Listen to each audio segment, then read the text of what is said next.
Oke, jadi iPhone 15 Pro yang gue pakai ini itu umurnya udah masuk ke bulan 10. Dan untuk baterai health-nya kalian bisa lihat di sini cuman turun 1% aja selama gue jadiin HP ini tuh sebagai daily driver gue. Nah, karena kalian banyak yang nanya ke gue gimana caranya bikin baterai health awet kayak gitu, terus gimana caranya pola charging gue setiap hari. Di video kali ini gue akan kasih kalian beberapa tips yang gue lakuin selama gue pakai iPhone. Nggak cuma iPhone ini aja, tapi iPhone gue sebelumnya itu gue lakuin dengan cara yang sama. Tapi sebelum kita masuk ke bagian tipsnya, gue mau kasih tahu ke kalian dulu kalau misalkan yang namanya baterai health itu pasti akan turun. Nggak mungkin dia akan nambah gitu, atau tetap di situ-situ aja, itu nggak mungkin banget. Selama kita pakai handphone, pasti baterainya akan ada penurunan. Jadi kalau misalkan kalian mau beli iPhone second, nggak apa-apa baterai health-nya nggak di 100%. Yang penting HP-nya itu masih original bawaan dari pabrik. Belum pernah diganti baterai yang bukan baterai aslinya. Yaudah, langsung aja kita mulai tipsnya. Oke, untuk tips yang pertama, hindari ngecas handphone tapi sambil dipakai untuk aplikasi yang berat. Contohnya adalah kayak misalnya kalian dicas sambil main game, itu nggak boleh banget. Terus kalau misalnya kalian kayak editing foto, editing video, itu juga nggak boleh. Yang penting untuk aplikasi-aplikasi berat yang bikin handphonenya lebih panas, itu kalian hindari. Kalau misalkan kalian mau ngecek kayak misalkan ada chat atau enggak, ngecek email, itu masih nggak apa-apa. Tapi kalau misalkan udah aplikasi-aplikasi berat, saran gua kalian hindari. Karena yang namanya dicas pasti HP kita tuh akan panas, dan itu kalau misalkan kalian tambahin main game, jadi otomatis akan lebih panas lagi, dan itu akan bikin baterai health kita tuh turunnya cepat. Itu yang bakal bikin baterai cepat rusak kalau misalkan ngecas sambil dipakai main game atau dipakai aplikasi-aplikasi yang berat. Kalau misalkan untuk handphone lain kayak misalkan Android, itu sebenarnya sekarang tuh udah banyak ya fitur bypass charging. Kayak misalkan di Samsung itu udah ada, dan itu sebenarnya nggak apa-apa kalau misalkan kalian mau sambil cas sambil dipakai main game, karena dia akan langsung putus aliran listriknya gitu begitu dipakai untuk main game. Tapi untuk kayak handphone sekelas iPhone, fitur tersebut tuh belum ada, jadi saran gua hindari ngecas sambil dipakai main game. Oke, next yang kedua, saran gua kalau misalkan kalian mau ngecas iPhone kalian, tunggu sampai HP-nya adem dulu. Kalau misalkan kalian habis pakai handphone kalian, jadi jangan pas handphonenya masih anget itu kalian ngecas, itu nggak boleh, karena itu berisiko nurunin baterai health. Jadi tunggu sampai adem dulu, dan usahain di ruangan yang cukup sejuk gitu atau nggak terlalu panas. Kalau misalkan di ruangan kalian itu cukup panas, saran gue kalian buka aja casingnya, karena ini tuh bakal bikin handphone kalian tuh lebih panas waktu kalian ngecas. Itu yang gue lakuin. Kalau misalkan di ruangan yang nggak ber-AC, kadang ini casingnya gue lepas aja biar sejuk, dan posisinya begitu gue ngecas ini gue balik kayak gini. Jadi panasnya tuh bisa keluar lebih cepat ketimbang gue taruh posisi normal kayak gini, layar menghadap atas. Kayak gitu aja sih palingan. Lanjut ketiga, usahain kalian ngecas jangan sampai di bawah 20%. Kalau gue sih biasanya gue ngecas di semua handphone gue itu biasanya di 30%. Ketika udah pas 30% gue langsung ngecas. Karena sistem fast charging di sebuah smartphone, apalagi di iPhone, itu akan panas ketika dari 0% ke 50%. Itu adalah titik terpanasnya dari iPhone kita. Jadi saran gue kalau misalnya kalian mau handphone nggak terlalu panas, itu kalian ngecas saja dari 30% sampai ke 100%. Begitu aja sih. Selama ini gue selalu kayak gitu, dan kalian bisa lihat di sini baterai health-nya cuma turun 1% aja. Karena ya lagi-lagi musuh dari baterai health itu adalah panas. Jadi semakin panas handphone kita, baterai health-nya juga bakal turun makin cepat. Keempat, ini adalah tips yang terakhir, dan gue rasa kalian harus terapin tips yang satu ini.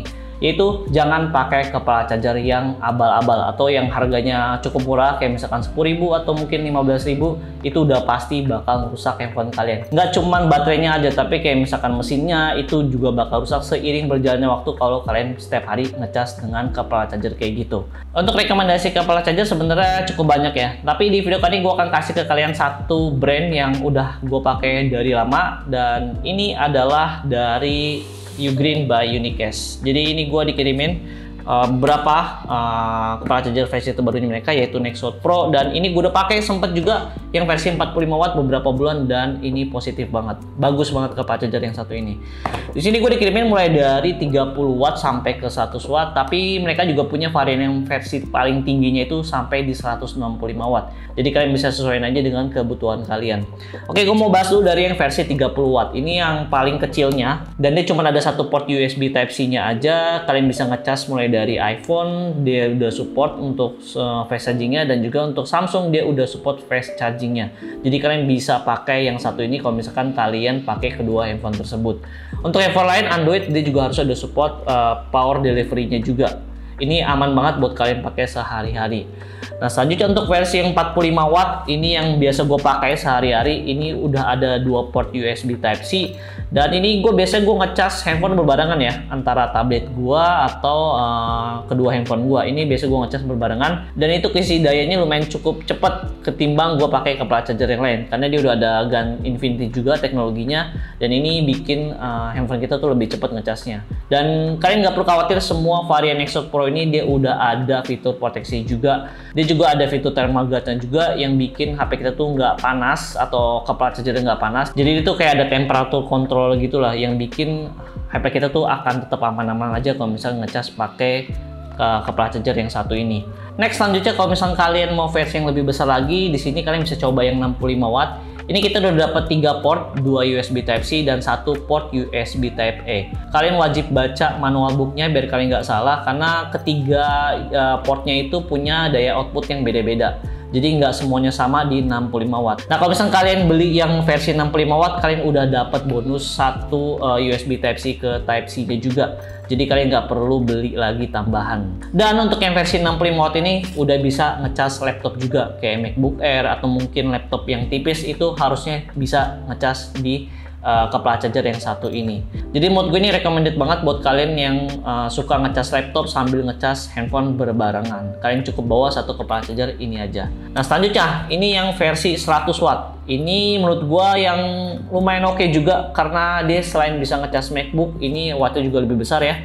Sama, ini kayak 65 watt. Ketika kalian beli yang satu ini, kalian udah dapat bonus USB Type-C ke Type-C juga. Kalau misalnya kalian butuh daya yang lebih besar, ini sweet spot sih di 100 watt. Jadi kalian bisa ngecas laptop dan kalian juga bisa ngecas dua gadget kalian secara berbarengan. Dan itu harusnya outputnya aman ya. Kalian bisa ngecas di 65 watt dan sisanya itu kalian bisa ngecas untuk gadget-gadget kalian. Oh ya, gue mau kasih tau ke kalian nih. Sebenarnya kalau misalkan kalian lihat ini 65 watt terus 100 watt, itu kalian jangan ngira kalau misalkan ketiga portnya itu bisa ngecas dengan output di 65 watt ya masing-masing ketika kalian ngecas berbarengan. Enggak, itu kalau misalkan kalian ngecas gadget kalian berbarengan, misalkan ini 65 watt, itu outputnya akan terbagi jadi 3. Makanya kalian wajib banget baca manual booknya, karena itu akan tertera jelas berapa output wattnya yang kalian keluarin ketika kalian ngecas gadget berbarengan. Secara desain ini udah paling oke sih menurut gue suka banget sama kepala charger dari Eugene yang satu ini. Desainnya minimalis dan elegan, warnanya juga oke, dan yang terpenting untuk proteksinya ini udah lengkap banget. Jadi udah aman banget untuk kalian ngecas gadget kalian sehari-hari.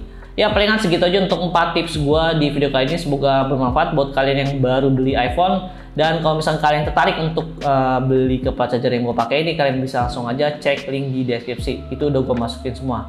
Belinya di mana? Udah pasti belinya di Unicast seperti biasa. Oke? Gue Tian dari Sumur Gadget. Pamit.